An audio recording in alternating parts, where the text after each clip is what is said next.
Sa maaga na naman akong gigising bukas. Kasi, busy yung lola niyo.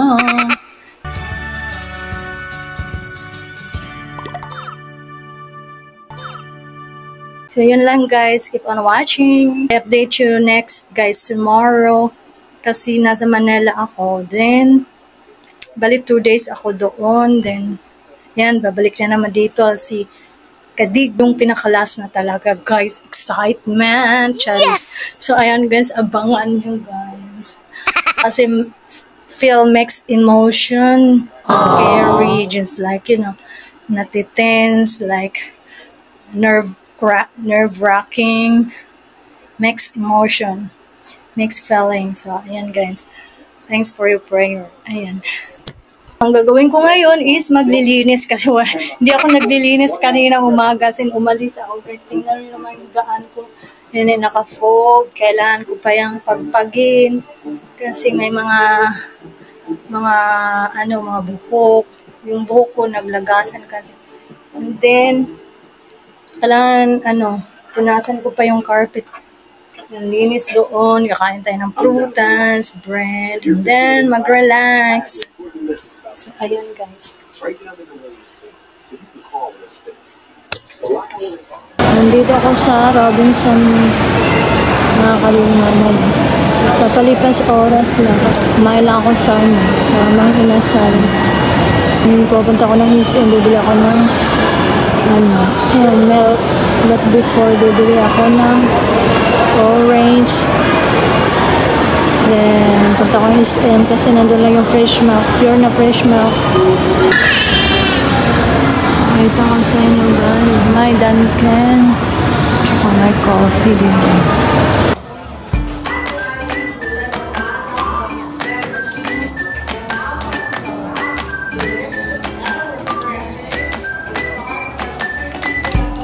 Today is 22. So tomorrow guys, early in the morning, I'm gonna go to Manila for my biometric.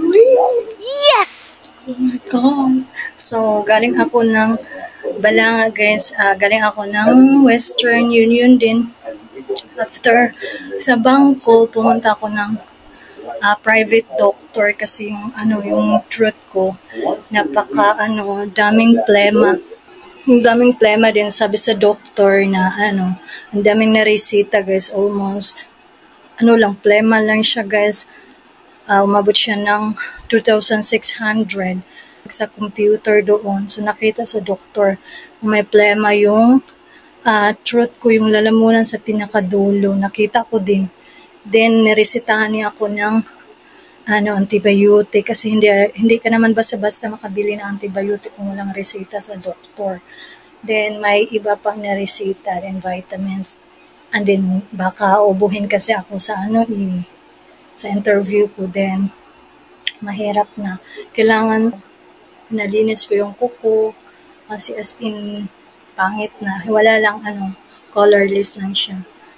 Kamay at saka paa. And then, bumili na akong prutas. Balik na naman ako sa SM. Kasi bumili ako ng fresh milk. Yung pure nga fresh milk, guys. Hindi yung, yung binili mo sa, yung carton-carton, no. May bagong, shop doon na, as in, fresh, pure milk.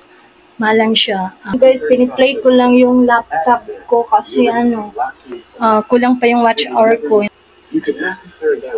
So, ayan. Wala naman Charis.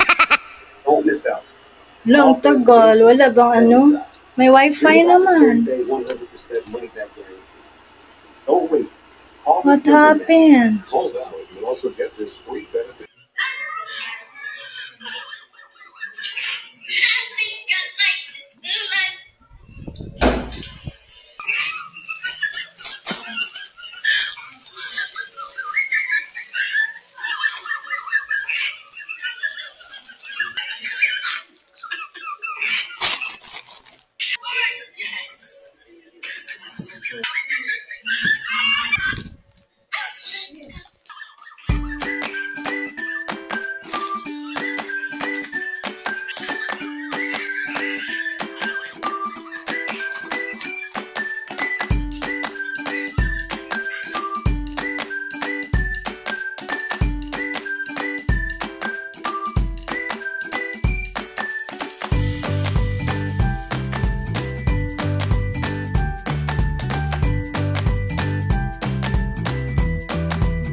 baka clear yung clouds.